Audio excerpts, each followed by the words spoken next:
All right, everybody. Thank you for watching Competing in Cornfields. I'm here with Ray Kotschwar. Kotschwar. Close, really close. Oh, Snuck yeah. in a W.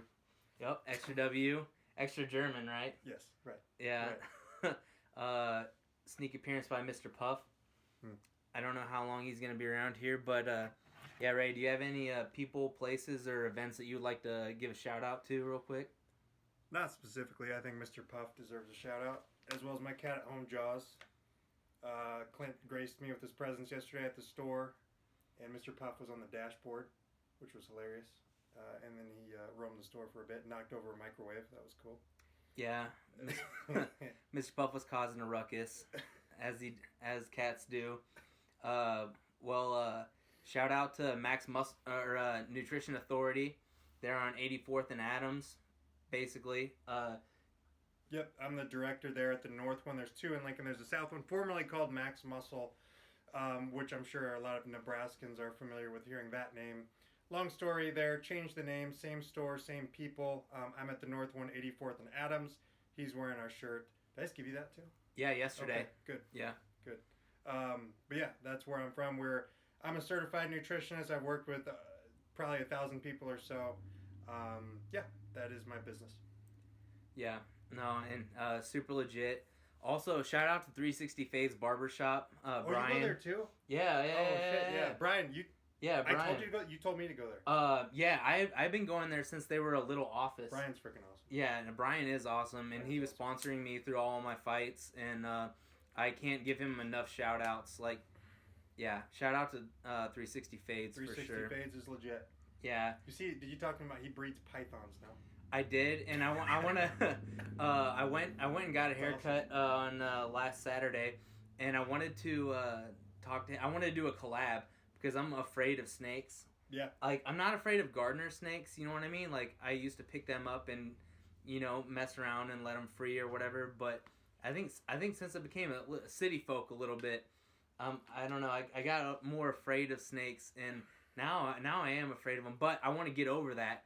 And then so I want to, maybe do a podcast where we're holding snakes or where, something like that. Because he has a podcast too. That'd be entertaining. Yeah. I'd watch that. Yeah. It's a breeding ball pythons. Yeah. 360 Fades is legit. 360 Fades is where it's at. Stop in there for a fresh cut or shave or whatever you are in need of. Okay. So one thing and...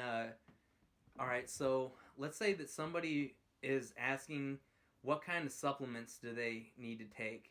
Do you ask them if they have other boxes checked beforehand before diving into taking a bunch of maybe accessory supplements? Right. So, to clarify, do you mean supplements like that I sell, or do you mean performance-enhancing drugs? I mean regular supplements that... Okay. You can buy at Nutrition Authority. Right, got it. Yeah, because we'll get there. Because that's a whole. Maybe we'll get there. That's a whole nother. That's my follow up. No. So supplements come after the fact. There's two main things. So the two things people want to do mainly are either the most common one, and most people I work with want to lose weight. They want to lose body fat. Like, that's the most common one. I'd say I work with like two parts women to 1 part men. Right. So it's like 2 to 1 women to men. The most common goal is weight loss, followed by, of course, muscle gain, right? And then, strength gain is usually a subset of that, or one and the same there, even though they can be different. Anyways, in both scenarios, the two most important things to check the boxes of first are nutrition, followed by training, right? And really with weight loss, it can be purely nutrition. In order to lose weight and lose body fat, you don't even have to... you don't even have to be exercising. I've probably worked with 20 or 30 people that didn't even exercise. I don't advocate for that, but it's a fact. It's all about energy balance. And then there's a little bit more beyond that, but really losing weight is very simple. And after that, so nutrition is like, you're not going to if you're not in a calorie deficit, you're not going to lose weight and you're not going to lose body fat. There's no supplement that's going to change that. No legal, safe supplement that's going to change that fact, right? No amount of caffeine, no stimulant. No. Like, if you're overeating by 700 calories per day. There's no there's no safe supplement you can take to offset that, right? Which means you have to get your diet in control first. And then on the muscle gain front, let's say, if you are, well, there's really two things there. Your body's going to build muscle best in a calorie surplus, right? Like when you try to gain muscle, you generally do not want to be eating in a deficit, right? You want to be gaining weight slowly, which of course is nutritional calories. And then beyond that is protein intake. That's a huge one, actually. We might elaborate on that further, but there's kind of a magic number. That's the number one problem people have with diet when they're trying to either maintain muscle while they're losing fat, so that what they're losing is purely body fat, or if they want to optimize the rate of muscle gain if they're trying to gain muscle. That is the number one problem. So, and actually the first supplement that I segue into after those things are addressed, right? Because those are the things I take up first. After those things are addressed, I go to protein powder, because that's part of the nutritional thing. Protein powder I just consider food. It is food. It's powdered food, right? Mm-hmm. And the whole use of protein powder is to help you get to a much higher protein intake number consistently daily. So that would be our number one used product as well, for multiple reasons, not just muscle gain. It's also muscle maintenance, like I said, while you're losing fat, as well as muscle gain. So after that, let's say protein's in check, diet's in check, your training, then you can start getting into the supplements. There's a lot of bullshit supplements out there. Can we curse? We can. Okay, good, because I just did. There's a lot of bullshit supplements out there, right? So like if you walk into a GNC or a vitamin shop, you're going to find a lot more like types of products, like hypey shit you'll see on the internet, like ketone supplements for keto, or like just raspberry ketones, or Garcinia cambogia was like another one a couple years back. Like I don't even carry any of that crap. Like the stuff that I carry, we don't have as large of an individual selection because a lot of that stuff is just bogus, right? Or we have like one type of product that's the best in its class, right? Like our joint supplement, for instance. Like I have not found a better joint supplement anywhere. Therefore, I just carry that joint supplement. There's not going to be a better one anywhere. Why would I carry 5 different types from 5 different companies if one leads the pack? So, but yeah, after nutrition, training are in check, then that's when you can start looking at supplements. Okay, cool. And then, like you kind of alluded to it, but one of the big things, like people have come up to me and like, well, do you know anything about steroids? And then 2, do you, Clint? Which I don't know anything. I'm like, no, I don't up to this point. I'm not against it. I don't care. But I'm just saying, I don't know that much about it. But I would ask, like, do people have other things in check? And I think that you can better maybe explain this, just like what boxes you should have checked before you wanted to get on a little juicy juice. Yeah. So well, technically speaking, I was a competitive powerlifter at one time, right? Although I didn't compete all the time, because to me, my opinion, like if you have a lift on video, right? Like it's as good as a lift in a meet for me. If you can prove that you lifted the weight, like that's good for me. You can lift the weight, right? But I took that seriously for some time. That being said, I trained with a lot of people, really out of Omaha. There's not a ton of strong. There's a couple strong people in Lincoln, but in Omaha, there's like a freaking list. Like it's crazy. But that would just, even at my best, would make me look like an amateur, which I wasn't anything super special. Anyways, I've been around it. It's a real thing, right? So if we're going to talk performance enhancing drugs, most people are going to be using that for muscle gain, right? I mean, no one's going to take steroids to lose weight. You know what I mean? I mean, I guess there are ones you could take for that. I'm sure there are, but no one goes there. You know what I mean? But for gaining muscle, gaining strength, right? That's where it comes in. So I would say even when you check the boxes of nutrition and training, right? The process of let's just talk powerlifting. The process of strength adaptation and building strength over time, like it's a freaking long process. Mm. And I don't mean a year, right? Like I started at like in sophomore year of high school, right? Like specifically like 5x5 strength training, right? Like that's when I started, and I got really obsessive about it, and it took 8 or 9 years of 4 to 6 days a week hammering my head against the wall, right? Um, basically maxing out every session. No. Well, I mean, when Close. I guess I didn't know what I was doing for strength. Yeah, I mean, I used to do that too. Stuff like that. I would train like a bodybuilder, but I would max. Yeah. Or get close, not like a balls out max, but I would do a 1 rep at the end just to be like, can I go up 5 pounds this week? But I guess what I would say is like people don't have a grasp of how long this shit takes to get to make progress, right? Like everyone wants quick results in everything, right? Weight loss, you can get pretty quick results, right? You can lose 100 pounds in a year. That's life-changing, right? You can't put on even half of that in muscle in a year. I mean, not even close, not even that ballpark. Like, it's not going to happen naturally. So then you want to turn to drugs. But once you turn that card, right? Like once you decide to use it, it's really hard to go back, right? And I don't mean that because like you're going to be messed up for the rest of your life physiologically, like hormone wise, which is possible too. That's a threat as well. But imagine like you take something, right, and all of your lifts within the next couple months go up like 30%, right? And you also add like 10 solid pounds on you, 15 pounds, right? Mm-hmm. And you were already decent before. Right. Like once you stop taking that all goes away, and that's a psychological mess, right? Like if you take something, you stop taking it, you lose everything. You don't lose everything, right? But you lose like most of what you just got from that, unless you keep taking it.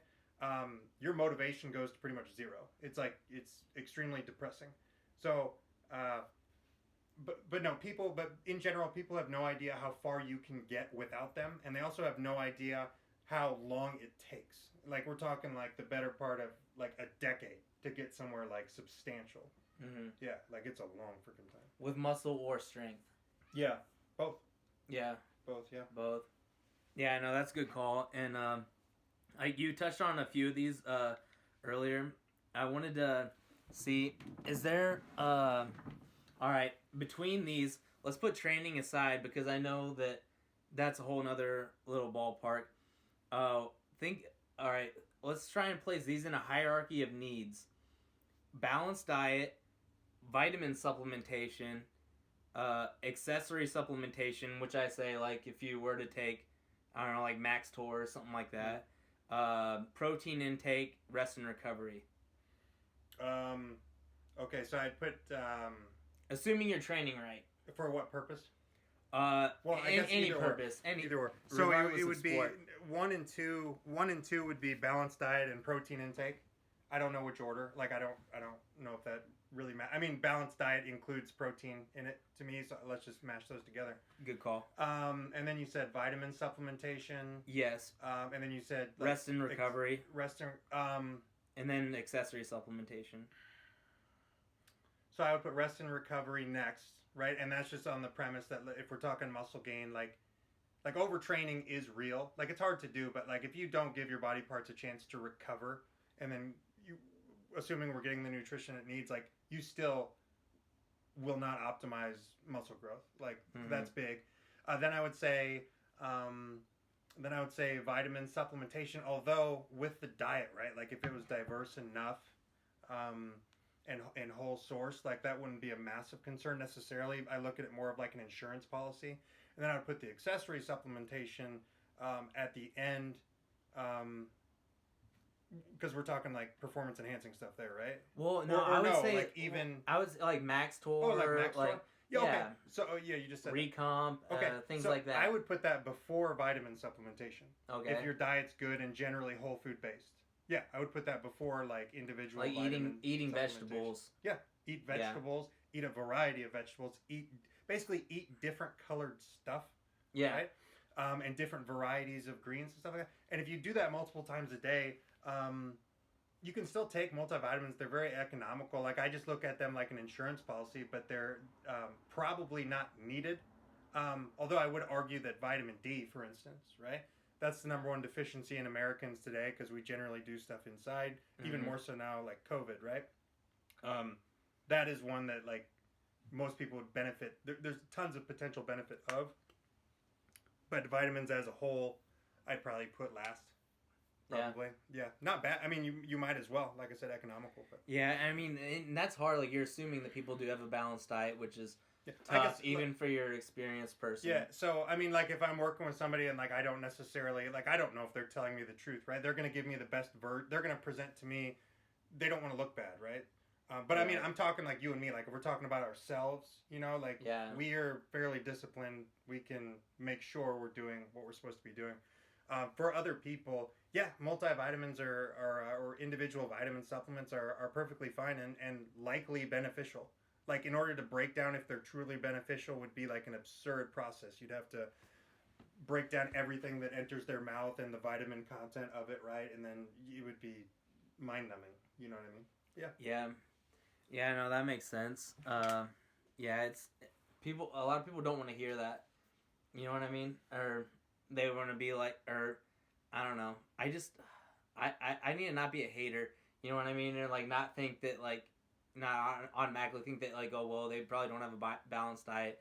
They're probably not training optimally, or not even optimally. Like they're not even close to overtraining. You know overtraining, like I mentioned, it's not easy to do. But it can be done.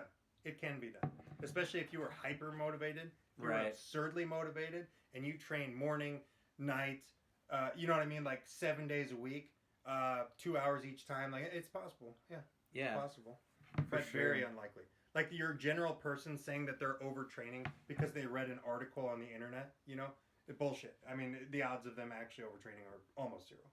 Right.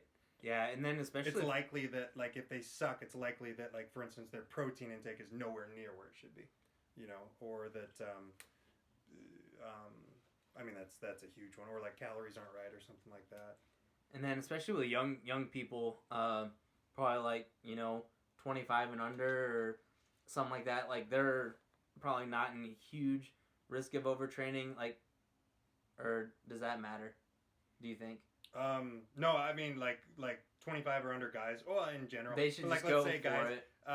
It's just like when we're 19, right? You could do the dumbest shit day in day out and be perfectly fine, ready to go the next day. You know, like you're in a quite an anabolic environment. Yeah. You know? So you can get away with a lot more. Yeah, it's likely even more. It's more unlikely if you're young. Yeah. Yeah, that'd be the time to do it. And you talked about this a little bit. But can you tell us a little bit about yourself and your background? I do remember going to the grittiest powerlifting competition in the world. Yeah, you went. It was in the garage. A garage in Kansas that Louis Simmons would be very proud of all this going down. That was Phil Stevens' gym. It's called Strength Guild in Topeka, Kansas. He's a strength coach. He's been doing it like 30 years probably, but he prints, as far as I understand it, he prints the gear for Slingshot. You know Mark Bell? Yeah. He actually prints that gear for him. Like they're like best friends. So like he's buddy with a lot of the big guys in the industry, you know. But it was in his garage. So anyways, I did powerlifting. I would say like for instance that was a meet. I did a handful of meets, right? But I was really obsessive about it for a number of years.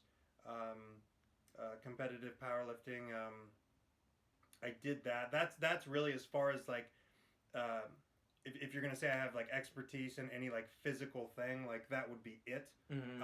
I would argue, and like my best lifts, for instance, like I had an 800-pound deadlift, right? 670-pound squat, raw with wraps. So I was never. That's not that great for raw with it reps, right? Kind of sucked at that. And then I had like a 440 bench. I think 2 of those were done in a meet, not the 800-pound deadlift. But again, it's on camera, like it happened, right? So like I reached a certain level, and then now, so I was doing that, and that requires a lot of time, just like anything that you're going to commit to, right? Like it kind of can consume your life and detract from other aspects of your life, right? Then I had a kid, and that completely changes. You don't know because you just have Puff right now, right? Yeah. But you'll find out someday. Like that totally changes your life. Like your life priorities completely change, right? So like I still enjoy training with a strength focus, but I know to be at that level requires it's just very very consuming, right? I also know that to like get to like the tippy top of it, like there's a lot of like heavy drug use, and I don't care about drug use, right? You do whatever you want, right? But I was not willing to like go into like heavy drug use and risk dying at age 30, for lifts. Yeah. So that kind of played into it as well, as far as not keeping it at that level. But yeah, now I run. I have run. It used to be called Max Muscle Nutrition Authority for the last 6 years, where, like I said, we're nutritionists. We operate completely different than GNC, or I used to manage a GNC. That's where some of us came from, because that's the biggest name in the industry. But we run stuff completely different than they do. You would attest to that. Yeah, for sure. Like we don't have like sales quotas or individual like indicator quotas. Like if you walk into the other places, you're going to get sold specific things because they have to keep their job. We're literally like, I don't care if I sell you $50 of protein a month, or if you want $200 of stuff a month, right? Like as long as you keep coming back, you're happy. That's what it's all about. That's what it's all about. It's all about keeping customers with us. You know what I mean? But like I said, we do the nutrition side, one-on-one meal planning. Probably worked with 1,000 or more people at this point, men and women, for various goals. But yeah. Yeah. I didn't talk to you about this, and it just stuck in my mind for a long time.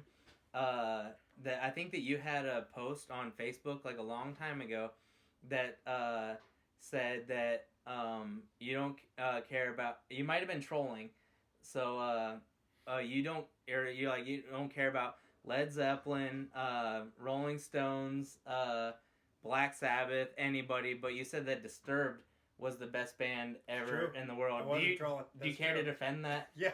I those first 3 bands you listen, like you listen to them objectively, they're not good. Clint, objectively, they suck. Sir. Okay. I like Disturbed too, by the way. Because what are we talking, like the 70s and 80s, right? I'm talking about like all-time bands. Like I think would you say like the era of those bands, right? Could be like the 70s through the 90s. Well, for sure. Yeah.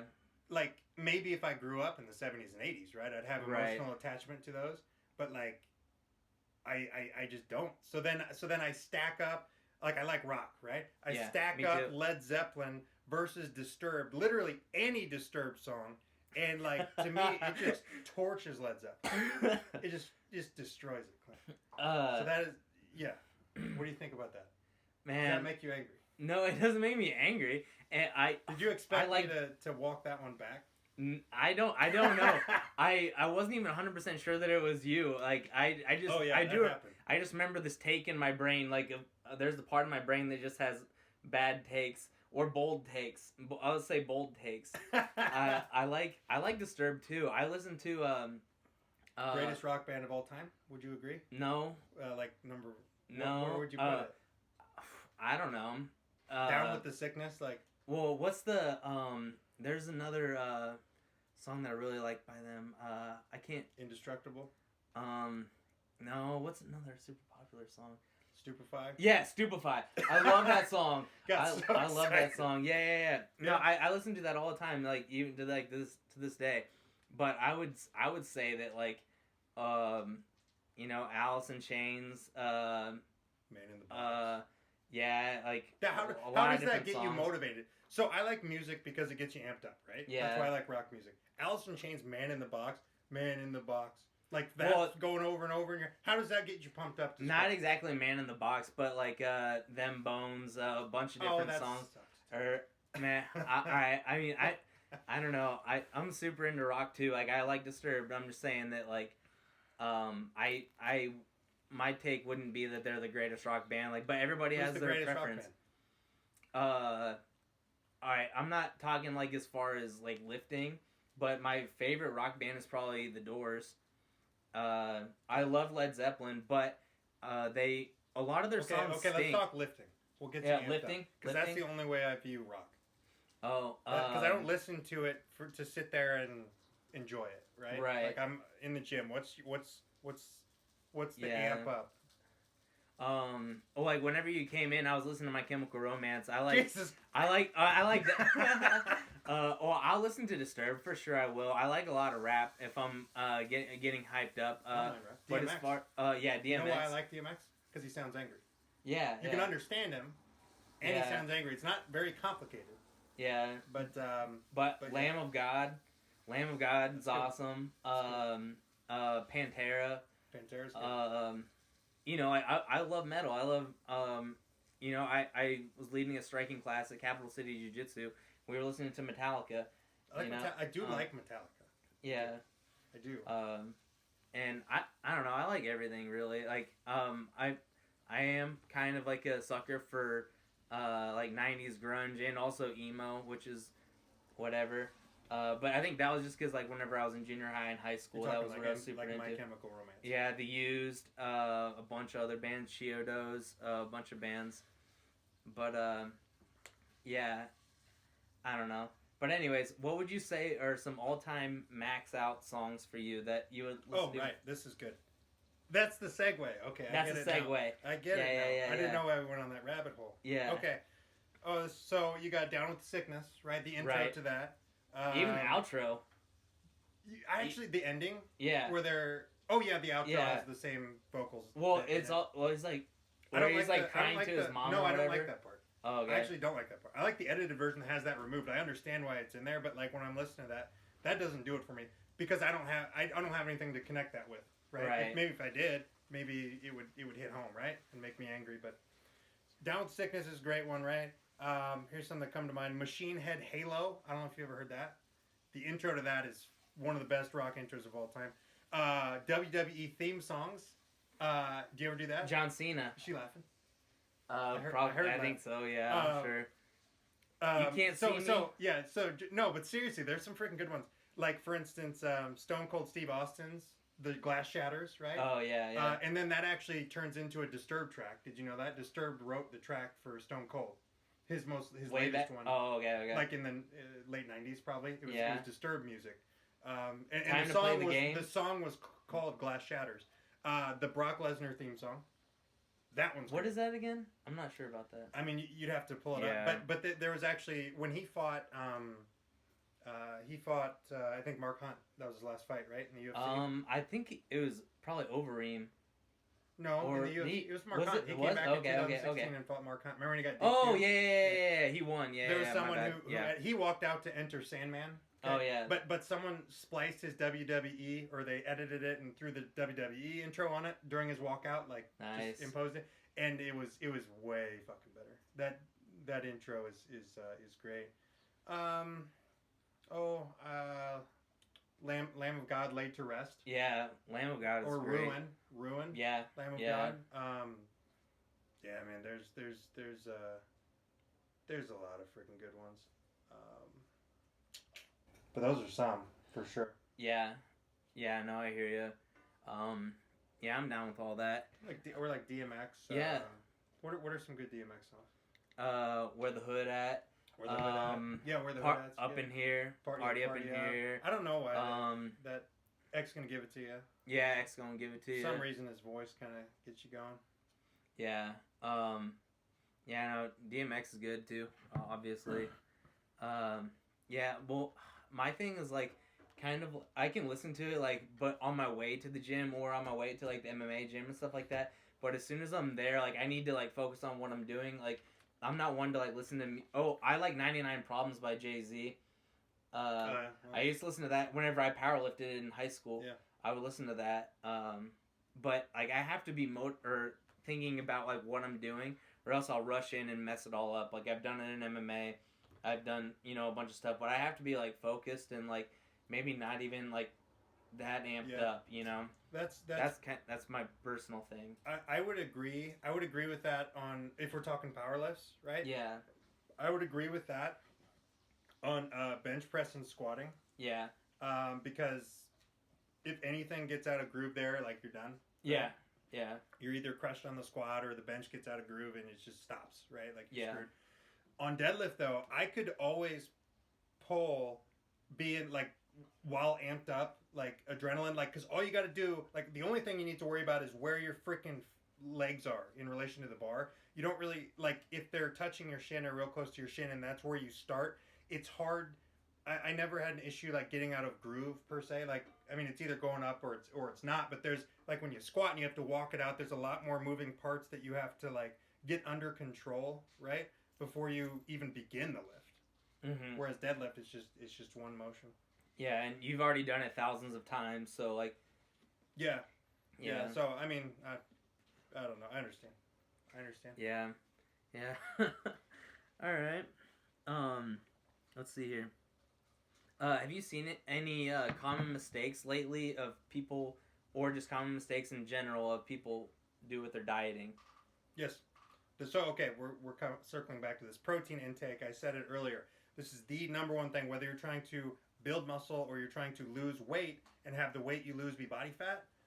Then it comes down to one of the biggest thing nutritionally, after like calories, right, for weight loss, comes down to protein intake, and it's high protein intake, and it's not just like it's consistently high protein intake, and it's based off of your lean body mass, which is basically your weight minus all fat tissue, puff.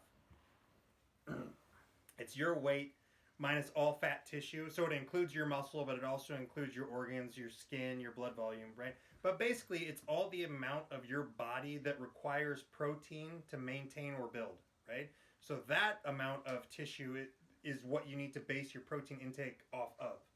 Fat doesn't require any protein, basically, in maintenance, right? So, and what I'm saying, and it makes sense because you'll hear a lot like 1 gram of protein per pound of body weight, right? But if we're talking like a 350-pound obese woman, right, you're going to tell me they need 350 grams of protein? You know, there's no man I know of that needs that much protein, you know. But anyways, it's at a minimum, I have people intake 1 gram of protein per day per pound of lean body mass that they are. And usually for people that are like relatively in shape, not severely overweight, that's going to shake out to be like 70 to 80% of your body weight. So like if you're 220 pounds, right, it might be 190 pounds of lean body mass, let's say, or 180. So that would be your target for protein intake daily. 1 gram per pound of that. So it'd be like 180 or 190 grams of protein, right? For me, like I try when I'm tracking and paying attention, I try to get in 200 grams of protein every single day, right? And the leaner you are, that number can go up to, for instance, 1 gram per pound of body weight, or even slightly more than that, right? But as a hard rule, I always do 1 gram per pound of lean body mass, and that's a lot. Like if you take your normal person that is dieting, let's say your normal female dieting, right, trying to lose weight. If I break down what they're eating, because they already like restrict portion sizes. Like women tend to like want to starve. I mean, they just try to like cut out a lot at one time, right? Whereas men just suck at getting started in the first place. They generally let shit get way out of hand, you know? And they'll come to me and they're still eating Arby's 10 times a week, you know what I mean? Right. But if you take like a common portion of like meat, which is going to be, let's say, the most protein dense thing people eat, a common portion of meat, like the size of your palm of your hand or slightly larger, depending on what it is, let's say it's between like 20 and 35 grams of protein. And I might be telling, and a normal-sized woman who's already cleaned up their diet might only be intaking in their day like 50 to 60 grams of protein, and I'm going to tell them that they need to be intaking 100, right? And the relevance of that for weight loss is that if you're not intaking 100 grams of protein, you're going to be losing muscle tissue along with fat as you're losing weight, and we don't want that to happen. You don't want to lose 10 pounds and have 5 pounds of that be muscle, right? Because your percentage of body fat would actually stay the same, but also you're going to slow your metabolism down because muscle burns calories, right? And then of course, and then for the purpose of muscle gain, if you're in a surplus, if I would want you intaking 100 grams of protein and you're only or 180, let's say it's 180 for like a big man, I want you to intake 180 grams of protein, and he's only intaking 120. It's not that he can't gain muscle, right? It's that it's slower than what it could be. And it's already really slow, right? Like it's already super slow. So we want to optimize that. But that's where the protein powders come in. They're literally food. They make it easier to get to that high number. That's the biggest thing. And probably don't leave 100 grams for the end of the day. No. Right? So for the purpose of muscle gain, right? You basically want to have at least 4 intakes of protein spread throughout the day, ideally. Yeah. However, for the purpose of fat loss, though, like if you're just trying to lose weight, lose fat and lose weight, the timing of protein is seemingly not very important. Mm-hmm. So in that case, I have had people, and I do make my meal plan clients, like if they're low on protein for the day, I'll make them drink, like the easiest thing to do at the end of the night, like after you had dinner and you're still short 60 grams of protein, right? I'll have them drink 2 scoops of protein right then to get it in. Yeah. Well, that's not the end of the world, 2 scoops of protein. I mean, like, I am, one thing, like, I'm not a dietitian or whatever, but whenever I, like, have helped people, is that just add a protein shake to your snack, because a lot of snacks tend to not, you know what I mean, even contribute to people's protein intake for the whole day. Well, yeah, I mean, if you look at normal people's snacks, right, like a Cliff Bar or like some like almonds or fruit, or like a yogurt. I mean, even a Greek yogurt, like the single serving things, like they are higher in protein, but they're not really, really high. It's not 20 grams, 25 grams. It's not like 20 or 30, which we'd kind of be aiming for, right? But yeah, protein shake, that's super easy. You're right. That is very easy. Mm-hmm. Yeah. No, I mean, it's easy to just like oh, I'm just gonna have a handful of almonds. I'm sure you hear that all the time. Yeah. You know, not only does that not help you get your protein intake, but you know, you're adding all that fat in there and extra calories. That would be number 2. If you ask me what the second biggest problem is an understanding of fat intake. Yeah. You know this from bodybuilding, dieting for bodybuilding, right? Yeah. Fat is the highest calorie thing you can put in your body, right? Mm-hmm. So like when you were getting show ready, right? How many grams of fat did you get per day? Like 40? It got down there, but I still ate over 200 grams of protein. Yeah. And I got down to like 159 pounds of body weight. Yeah. You know? But like your fat, like once it's hard to overeat on carbs if you're a normal person. It's hard to overeat on carbs without going over on fat too. And I'm just talking your normal population person, right? Right. Because usually they're kind of intertwined. In processed food, they're generally like intertwined. Like popcorn, Pop-Tarts. Yeah, friggin' donuts, right? I mean, they fit together. So generally people think they have a carb problem, but in reality, like most of the calories they're overeating on is usually coming from fat. Right. It's because fat is over twice the calorie density of carbs and protein, right? So it adds up really quick. And also, some genius coined the term good fat, right? Right. Like nuts, right? Avocado. Nuts, avocados. Eggs, depending on the year, can be good or bad, right? I mean, just depends on what people feel like, right? Yeah. The yolks. Yeah, whatever's hot right now. Yeah, whatever's hot. But these good fats, they're just as calorie dense as like fat from McDonald's, right? The reason they call it good is because a lot of these unsaturated fats look to have cardiac benefits, right? Like heart benefits, right? And it's not that, say, saturated fat, bad fat, right? Bacon fat, McDonald's fat, right? Right. It's not that those are bad fats. It's that they don't carry the same benefit as these unsaturated fats. But that does not mean they're bad. They've shown no negative effect. They just don't carry the same good effect as unsaturated fats. So sure, if you're pick that one. But either way, they're 9 calories per gram. Yeah, so.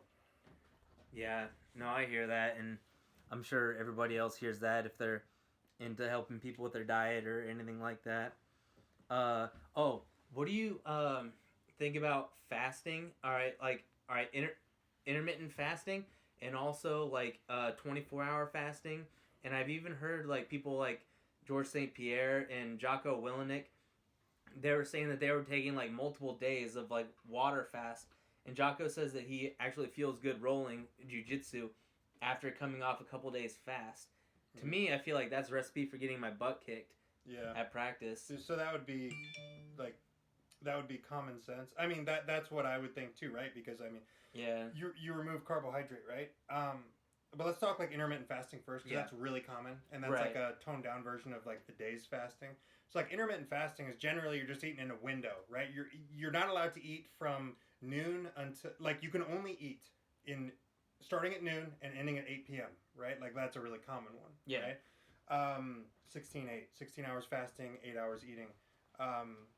And the research behind that is well, there's I can't quote them directly, but there's a meta-analysis done on all the meal timing research out there, like meal frequency, timing restriction diets, and the changes in body composition between all these groups, whether it was intermittent fasting or whether it was keto or whether it was or it wouldn't even be keto, but like low carb, high fat.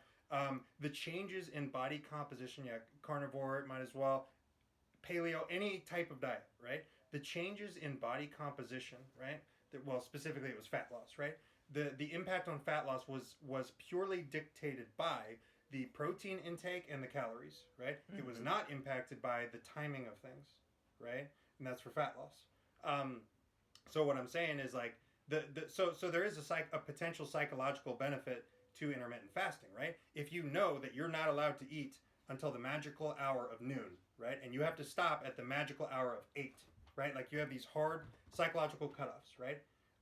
And you're halfway committed to it. Like generally, you will not eat anything after 8 p.m., right? I mean, even your general person can do this for a number of months, right? Right. Like there are people that can be useful too. You also get to eat more at any given meal, right? Which can be satisfying for people depending on the person, right? Some people like eating larger meals less frequently.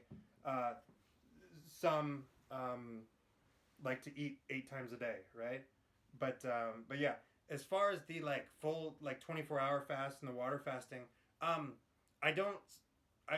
wouldn't say that I know enough about that, but I would say like one negative has to be its impact on muscle protein synthesis, right? Like over time, if you're doing that consistently, like every week, 3 days out of the week is fasted, right?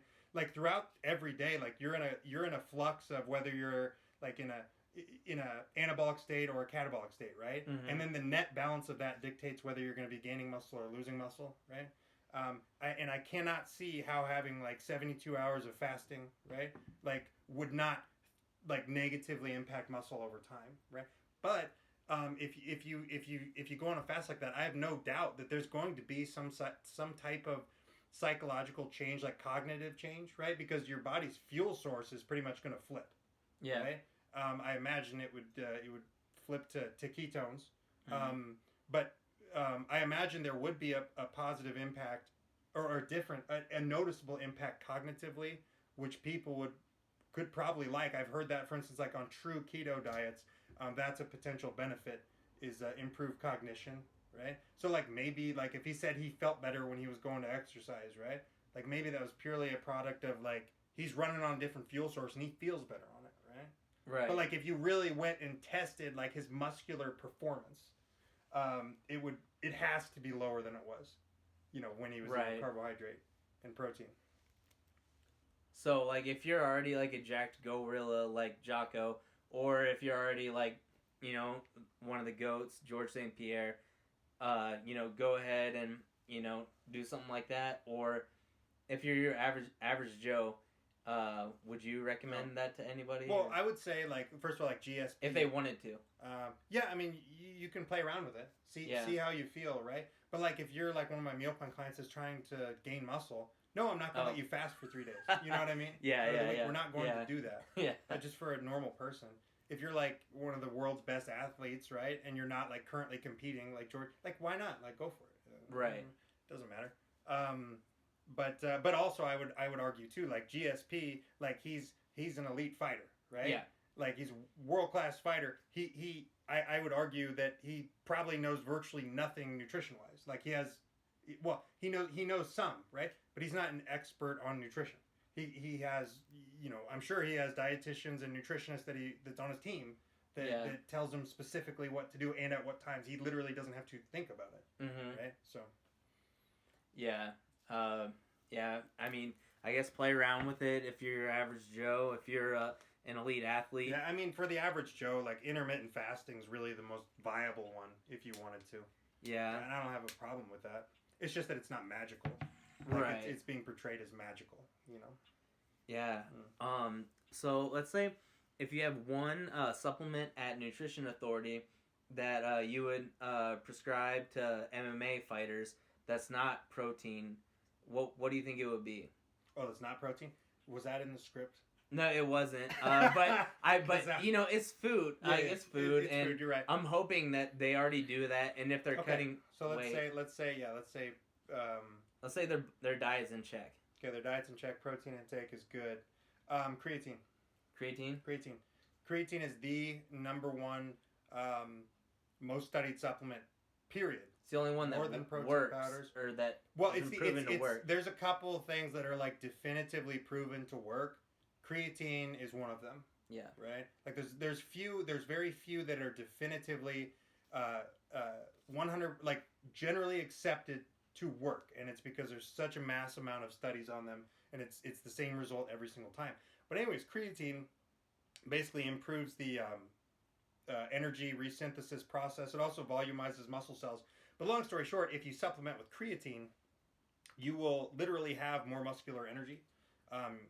You will have, in a lot of studies, a higher maximal strength. Like it'll increase maximal strength a little bit as well. It'll volumize muscle cells as well, like I said, which is kind of an added bonus. Creatine. Yeah. That process of, like I said, improved like energy recycling. It's relevant in anything, whether we're talking like cycling, or jujitsu, like any physical thing. It's going to be a benefit in. Right. Yeah. So if somebody wants to get on some steroids, you would probably ask them if they are taking creatine, right? Or beforehand, or like they should have probably already been doing that. Yeah, there's I can't really think of anyone who's like, for instance, like SARMs, right? Yeah. SARMs are pro hormones. We don't even they're big right now. Yeah, but they're basically legal steroids if you break them down. Most of them anyway. But I'll get that question right. It's essentially the same thing as people coming and asking me for steroids, and like anyone who asks, they're just looking for shortcuts. I can't think of a single person who actually had all their ducks in a row. Right. You know what I mean? But a lot of those types of people too. Like you can't. I'll try to talk to them, but there's a lot of them that they don't care. You're right. Like they didn't care enough to freaking put in the work in the first place, right? Like, so. But creatine, like even if you were running a bunch of steroids, right? Right. Creatine has nothing to do with steroids. It would still be something I would tell you to take. On top of it. Yeah, on top of whatever possible gear you could be running. Yeah. It's found in meat naturally, right? Like it's a naturally occurring thing. So it's not something that you have to be fearful of, and it doesn't affect hormones. You don't have to cycle it. But it's in such small amounts in meat that you'd have to eat, like, depending on the meat, like 3 to 5 pounds of it a day to like get an effective amount of creatine to like do these things. So you pretty much have to supplement with it. Right. Unless you're like Brian Shaw, or someone that literally eats 5 pounds of meat a day. Right. Yeah. Yeah, I know, I hear that. And like in my experience, like in bodybuilding and stuff, like I still took creatine, like I think like pretty much up until the time it was ready to go, and I lost a bunch of weight. It's not going to make you fat, carry water. It doesn't make you. It does make your muscles hold water, right? Which for you that's good because you're going into the show, and it literally will keep your muscles more full, right?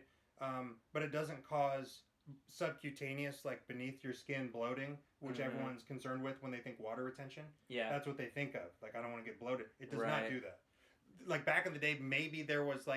I'm sure there were like there was creatine that was mixed with Dianabol. Companies would put Dianabol in the freaking creatine powder, and that would make you bloat up like a bowling ball. Right. But no, creatine itself, if it's legitimate creatine, it's not gonna bloat you in that way. And we're also talking like a teaspoon of actual creatine that's in the powder, not like I took it for like a really long time whenever I was in like junior high and high school, like Body Fortress, where you have to take a scoop like this big, like a whole cup. No, is that the one like mixed with like 50 grams of sugar? I'm sure it is. Yeah. Like you can buy it at Walmart. Celtec. Yeah, the exact same thing. Yeah, I'm talking like just like the regular white powder, like the 5 grams. Creatine, 5 to 10 grams.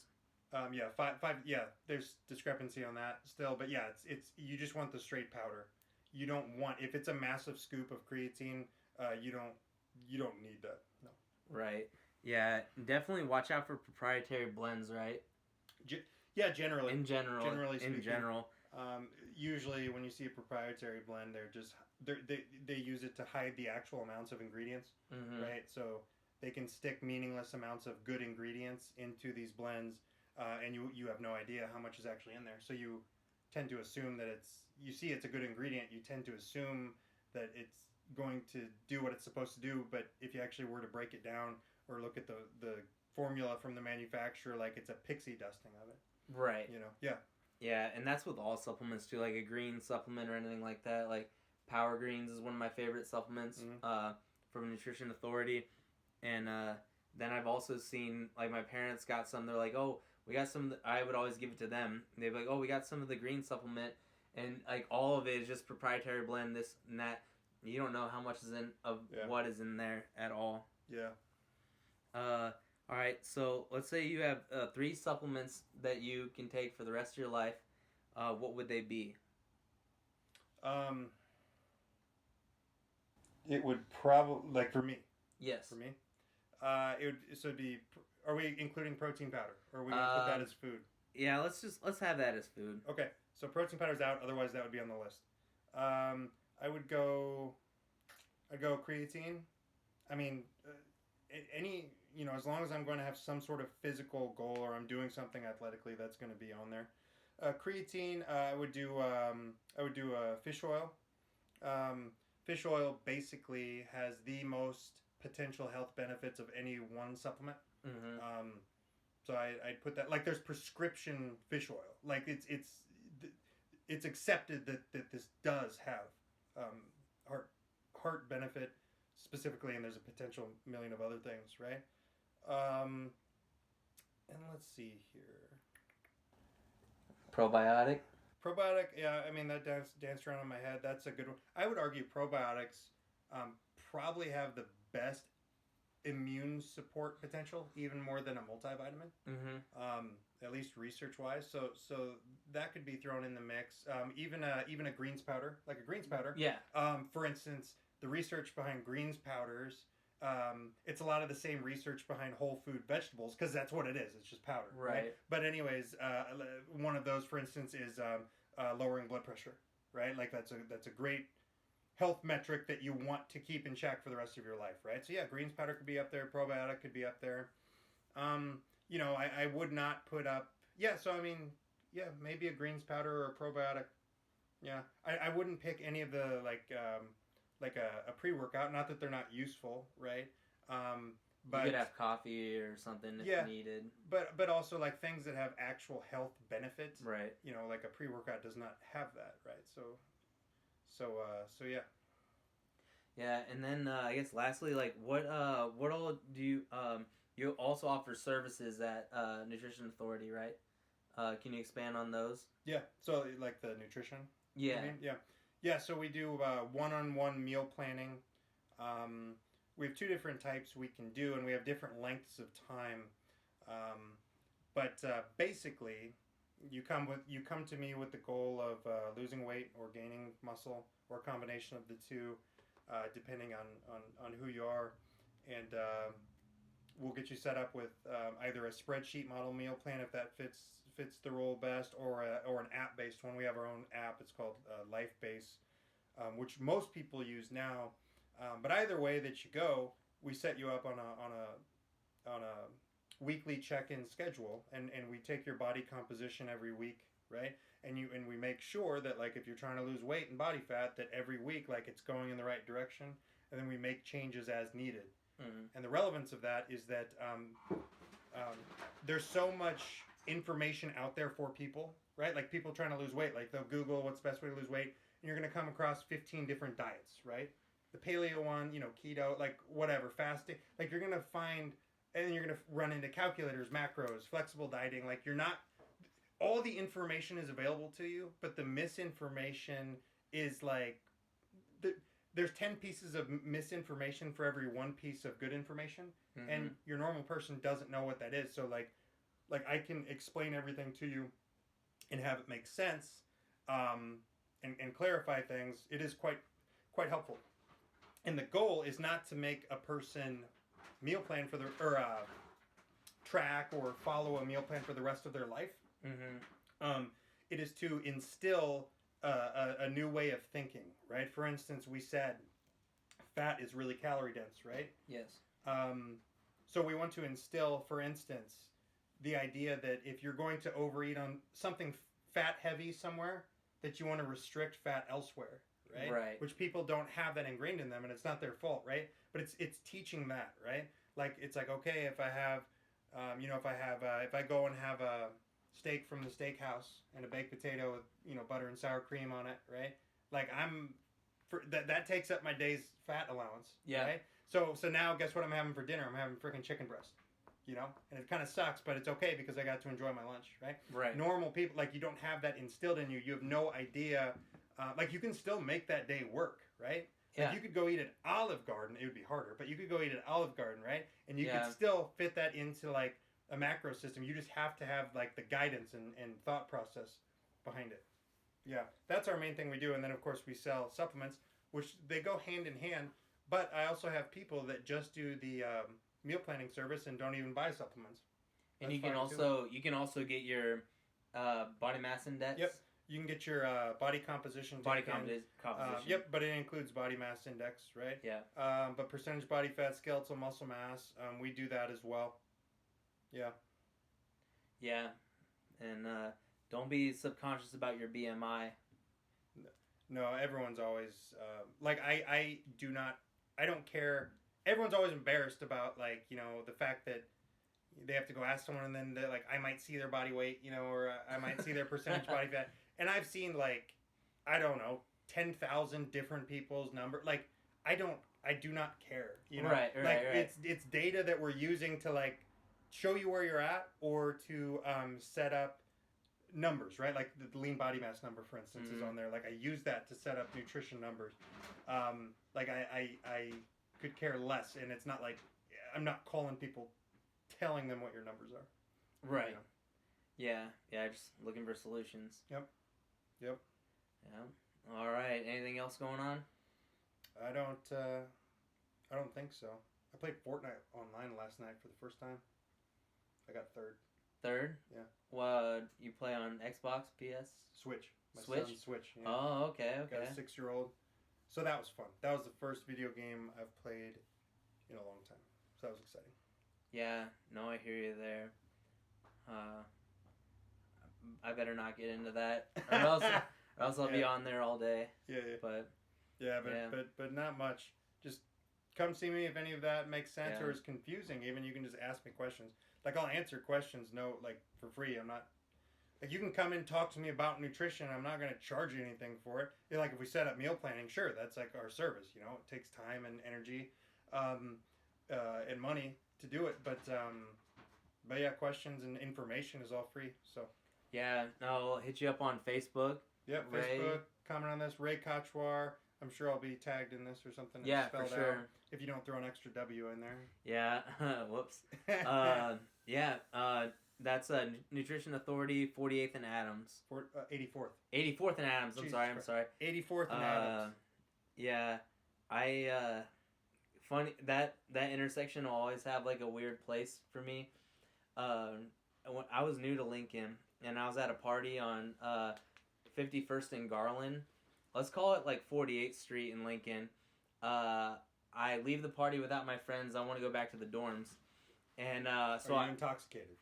I was. Okay, good. I start walking. My phone dies. I get lost. Of course you do. I keep walking. I'm on a golf course eventually. I don't know where I'm at. It turns out that was Mahoney Golf Course. I keep walking and walking. Then I'm walking through a cemetery. I'm like, this isn't good. And I finally see the bright shining lights of Walmart. And I'm like, oh, finally, I know where I'm at. And I knew that the baseball house was a party house right across the street from Nutrition Authority. And I went and I slept there for a little bit. And then they woke up in the morning and wanted to beat me up because they thought I was a homeless person. And I pleaded with them. And then somebody knew who I was. So they were like, all right, it's fine. They let me go. And I'm like, whatever. I'm just going to walk home 30 blocks. I can do 30 blocks. Yeah. It's not 30 blocks. There are a ton of side streets in there. I looked it up just because I was thinking about it today. It's like over 3 miles. Yeah. It's not a fun walk in the morning. Do what you gotta do. Yeah, That's especially funny. with not a great story. Were you like jacked at the time? I mean, this is like end of high school. No, High it was probably I don't remember. sophomore year of college. Okay, yeah. So you were already big. I mean, you were big time. Oh yeah. Big Yeah, fan, yeah, yeah. yeah. I was big. I played football and all Yeah, that. yeah. But yeah. Everybody was like, "Oh man, you were with a girl, all this stuff." I'm like, no, no. Funny. But anyways, 84th and Adams. 84th and Adams. Let's go. Nutrition Authority. Thanks a lot, Ray. You are welcome.